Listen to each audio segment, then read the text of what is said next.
Israel fue un aliado útil para Estados Unidos en su invasión a Afganistán, el derrocamiento de Saddam Hussein y la Guerra Fría. En la actualidad no son un socio estratégico clave. Esa es una postura provocadora, pero una en la que el analista geopolítico Jacob Shapiro se siente bastante seguro. Me sorprende que sea provocadora porque para mí, como analista, es algo evidente. Pero está bien, vamos a provocar. Si la gente piensa que esa relación sigue siendo algún tipo de relación especial que se supone que debe ser eterna, no lo es. Y solo quiero señalar un poco de historia básica aquí. En 1948, cuando se formó Israel, Estados Unidos no era su principal aliado. En ese momento era Francia, y desde 1948 hasta aproximadamente 1967 Francia, en cierto modo, es el aliado estratégico más importante de Israel. Israel tiene armas nucleares porque Francia les dio tecnología nuclear en los años 50 y 60. La campaña del Sinaí, donde los franceses y los británicos conspiran con Israel para tomar el control del canal de Suez porque Nasser está ascendiendo en Egipto. La administración de Dwight Eisenhower interviene y dice a Israel que se retire, reprendiendo a Gran Bretaña y Francia. La relación entre Israel y Estados Unidos se forja realmente en el 67 y el 73, esas dos grandes guerras entre Israel y los árabes, y después de eso. Y realmente es una relación de la Guerra Fría. El nacionalismo árabe surge en Egipto, Siria y otros lugares, los cuales se alinean con la Unión Soviética. Por eso, la respuesta de Estados Unidos es aliarse con Israel y Turquía. Por eso Turquía está en la OTAN. Irán también era parte de esa red de alianzas que colapsó en 1979. La forma en que Estados Unidos gestionó su alianza con Irán contribuyó a la revolución islámica ahí. Podemos hablar de eso si quieres. La relación entre Israel y Estados Unidos, basada en la Guerra Fría, hacía que Israel fuera muy útil. Actúa como equilibrio frente a los poderes árabes aliados con la Unión Soviética, el día que cae la Unión Soviética. La lógica estratégica entre Estados Unidos e Israel sufre un golpe importante. No desaparece por completo porque Estados Unidos todavía tiene grandes dependencias en la región, especialmente en Arabia Saudita, por el petróleo. Mientras logres un equilibrio de poder y países alineados en la región, tendrás mayor influencia en la política exterior local.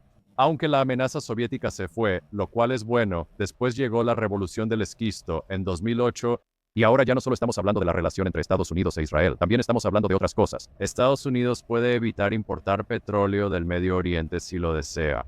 Puede hacerlo para complacer a los sauditas o emiratíes, pero gracias al esquisto, Estados Unidos es completamente autosuficiente y puede ir a otros mercados si quiere cubrir esos huecos ahí.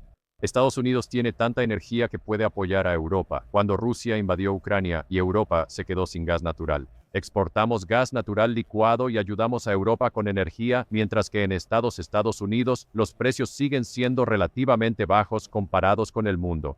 En resumen, Estados Unidos no tiene un interés estratégico en Medio Oriente ni en su relación con Israel. ¿Qué obtiene Estados Unidos actualmente de su relación con Israel? ¿Qué amenazas existenciales enfrenta Israel por Estados Unidos en el futuro? Realmente no muchas. Además, Israel prácticamente le falta al respeto a Estados Unidos, esperando su apoyo incondicional. Y aún así, Netanyahu sale y afirma que Biden no le está enviando las armas que necesita, aunque Biden ya le ha enviado la mayoría de las armas que necesita. Y, ya sabes, ha experimentado un daño político significativo porque ha sido muy pro-Israel, mientras que su partido ha estado un poco más indeciso. Puedo profundizar en esos temas históricos si lo deseas. Pero, en términos muy generales, la relación entre Estados Unidos e Israel no es una relación especial. No es como si hubieran sido los mejores amigos todo el tiempo que Israel ha existido.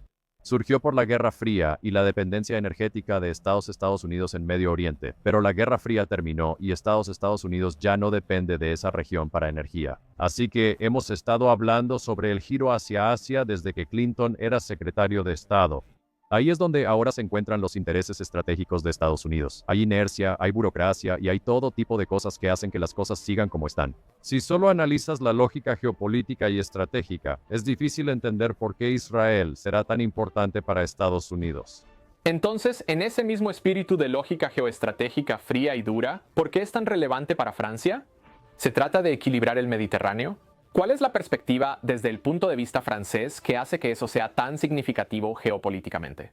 Ya no, pero en los años 40 y 50 fue relevante, pues Francia y Gran Bretaña apoyaban a Israel porque eran imperios en decadencia y estaban perdiendo sus colonias en Medio Oriente por la independencia y el nacionalismo. Y cosas así. Y eran increíblemente dependientes, de hecho. Habían construido sus estrategias energéticas en torno al acceso a estos países.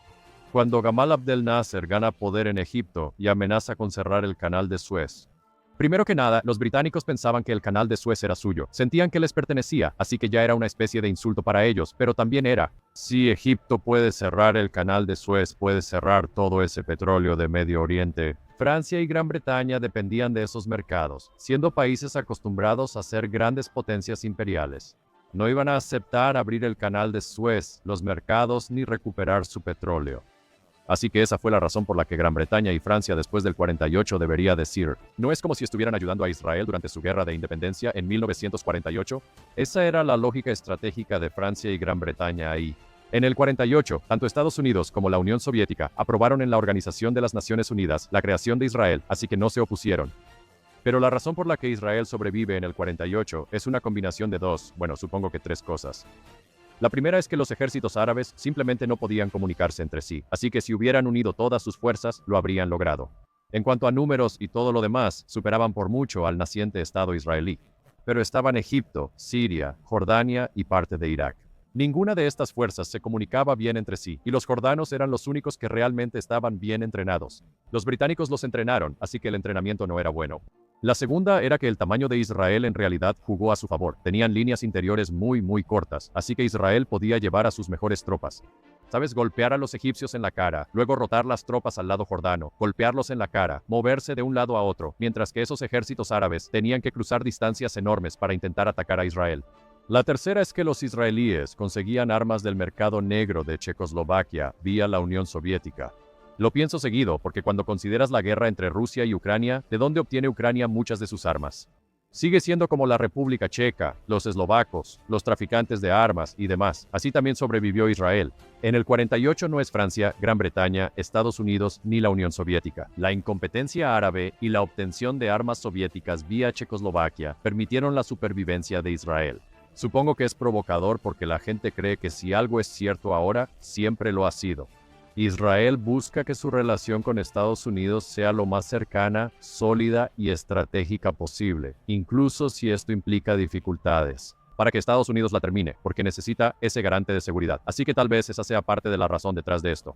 Pero de nuevo, si estamos aquí en el año de nuestro Señor 2024, la lógica estratégica que unía a esos dos países ya no está presente. Eso debería ser una advertencia para los líderes israelíes, porque Estados Unidos lo notará eventualmente. Rea en eso, tal vez ya sabes, presentando un horizonte temporal de 5 años hacia adelante. Una de las ideas que he visto que se han propuesto es esta idea de equilibrar, ya sabes, la región de Medio Oriente y que haya como estos tres posibles polos. La idea de los acuerdos de Abraham era unir a sauditas e Israel, luego sumar a Irán y después a Turquía.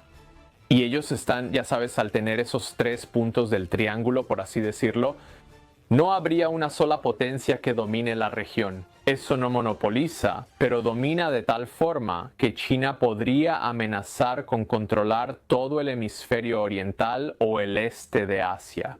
Entonces, ¿compras ese enfoque? ¿Eres escéptico de ese tipo de ser? ¿Cuál es el mejor resultado para quienes solo quieren que una región sea más estatal?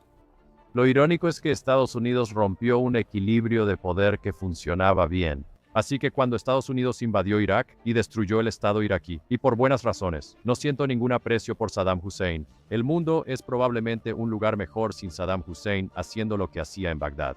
Pero Irak estaba conteniendo a Irán, así que Irán realmente no podía proyectar su influencia hasta el Mediterráneo porque Irak era su némesis y le impedía hacer todo eso. Cuando Estados Unidos fracasa en Irak, le abre la puerta a Irán para volverse una potencia mucho más disruptiva en Medio Oriente. En cierto modo, todo lo que Estados Unidos ha hecho en la región desde que George Bush puso la pancarta de misión cumplida en el portaaviones busca arreglar eso. Intentan reconstruir a Humpty Dumpty, pero no pueden porque Irán ya salió. Si no construyes un Estado iraquí fuerte que los bloquee y no sea su aliado, no funcionará. Irak es mayoritariamente chiita, así que va a haber cierta relación. No creo que sean tres polos. Cuando pienso en Medio Oriente, en realidad hay cuatro países clave. Ya mencionaste tres de ellos, así que Turquía, Arabia Saudita, Irán, Egipto es el otro grande. Egipto enfrenta desafíos geopolíticos, pero esos son los cuatro polos nacionales de los que podemos hablar. Pero creo que también es difícil pensar en términos de naciones aquí, en cuanto a los centros de poder. Porque hay persas chiitas, hay árabes sunitas y luego están los turcos. Y también están los kurdos, que no tienen un estado propio. Empiezas a ir de un lado a otro. En realidad, es mucho más complejo de lo que el panorama nacional te haría pensar. Si quieres culpar a alguien por lo que pasa en Israel, Palestina, Irán o estos lugares, culpa a los europeos. Ellos son los que trazaron estas fronteras ridículas que no tienen nada que ver con la realidad. Y ahora estamos lidiando con las consecuencias de ese tipo de cosas. Creo que la lógica detrás de los acuerdos de Abraham era que Irán es un problema, Turquía es un problema. Nuestro principal contrapeso es la combinación de tecnología y capital israelí con los árabes sunitas, no solo los sauditas, sino los sunitas en general. Esa es la población y recursos militares de Egipto, Jordania también. Ambos tienen tratados de paz con Israel negociados por Estados Unidos. Agreguemos ese dinero del Golfo, ya que los países del Golfo realmente no tienen ejércitos propios que uno respetaría en una batalla. Tienen mucho dinero, equipo nuevo y compran armas desde hace décadas. Junta todo eso. Ahora tenemos un bloque árabe-israelí que vas a hacerle frente a Irán, que vas a hacerle frente a Turquía. Eso, creo que es la lógica detrás de esto. En ese momento pensé que era un error y todavía creo que es un error porque creo que esos son los dos. Eso creo. El árabe sunita, como categoría, tiene sus propias divisiones internas. Nunca vas a poder unirlos y mantenerlos unidos. Y ciertamente no vas a poder mantenerlos unidos con los israelíes. Por ejemplo, solo mira lo que está pasando en Gaza y los problemas que eso está causando entre los estados árabes sunitas e Israel en general. Si miras hacia atrás a lo largo de la historia, una y otra vez, son potencias basadas en lo que hoy es la actual Estambul y potencias basadas en la antigua Persia. Esas son las grandes potencias en Medio Oriente, y usualmente es como una batalla entre esas dos zonas para ver quién es el que queda en la cima. Quizá ahí esté el equilibrio de poder. Turquía contra Irán es el equilibrio a largo plazo que estamos considerando en general. Y el problema es que entre Turquía e Irán ahora mismo tienes este sándwich de terroristas de Estado Islámico de Irak y Siria y algunos viejos estados autoritarios escleróticos. En Israel esto va mal. Los kurdos, sin un estado propio, tienen varios conflictos entre ellos. Quizá esas potencias usen distintos peones en el tablero unas contra otras. Pero creo que a largo plazo van a ser Turquía e Irán. Y creo que el problema con los acuerdos de Abraham, porque recuerda, los acuerdos de Abraham también están ligados al fin del acuerdo nuclear iraní. Y ese, creo, es el problema. No vas a contener a Irán. No puedes regresar y crear algún tipo de barrera contra Irán. Lo destruiste cuando destruiste el régimen de Saddam Hussein. Acéptalo y acepta que vas a tener que tratar con Irán de una manera un poco más pragmática. Y también acepta que hay algunas cosas que Estados Unidos tiene en común con Irán.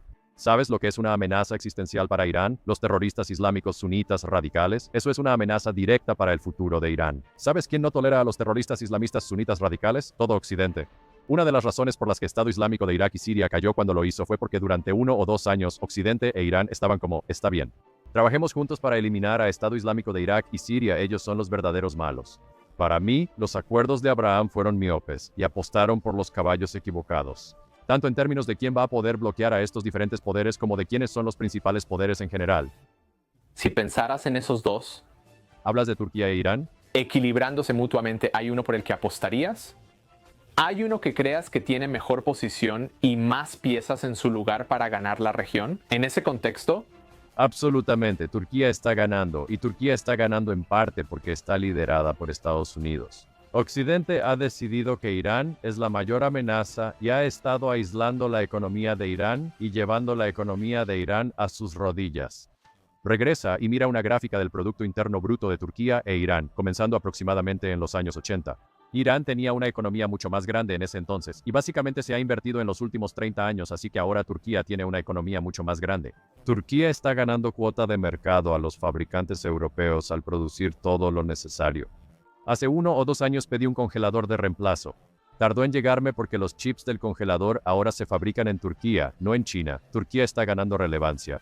Turquía construye bases militares en el Cuerno de África y se expande en los Balcanes. Antiguas zonas de influencia, como Turquía, resurgen como potencias emergentes. Como están en la OTAN y tienen relaciones antiguas, nadie realmente le causa tantos problemas a Turquía. Irán, contrapeso natural de Turquía en la región, no logra equilibrar la situación porque su economía es terrible, su política está en desorden y está aislado por países occidentales. Así que si estás pensando a largo plazo, tanto si eres Israel como si eres Occidente, tienes que pensar en cómo hacerlo. Porque no quieres, digamos, dejar que este régimen en Irán simplemente regrese del aislamiento, porque sigue siendo un estado matón, teocrático y autoritario. Hace todo tipo de cosas nefastas y malignas en toda la región y en todo el mundo. El temor a la proliferación nuclear es totalmente válido. Pero lo peor que se puede hacer es aislarlos hasta acorralarlos, de modo que quieran aliarse con China y Rusia. Mientras tanto, Turquía se está expandiendo poco a poco hacia Medio Oriente. Y sí creo, ya sabes, hemos visto esto con el líder supremo en Irán está enfermo, y creo que probablemente habrá algunas luchas internas que ocurrirán en Irán durante la transición de liderazgo. Incluso que Irán aceptara el acuerdo nuclear. La economía iba tan mal que querían hacer cosas para volver a relacionarse con Occidente, así que es un acto de equilibrio delicado. Yo diría hoy que, según las tendencias actuales, Turquía será la potencia dominante en la región. Para países como Estados Unidos o Israel, eso probablemente no sea bueno, buscas equilibrio. Y la lección que hay que aprender de Irak es, no le cortes las piernas a las potencias de la región que se supone deben equilibrarse entre sí. Solo porque no te gusten los regímenes, trabajas con muchos regímenes que no te gustan. Te gusta el régimen saudita, a nadie le gusta el régimen saudita. Así que aprende a trabajar con algunos de estos países y acepta eso. Tus intereses existenciales ya no existen, así que la ideología no importa. Tus intereses, al final, van a determinar cuál es una buena política.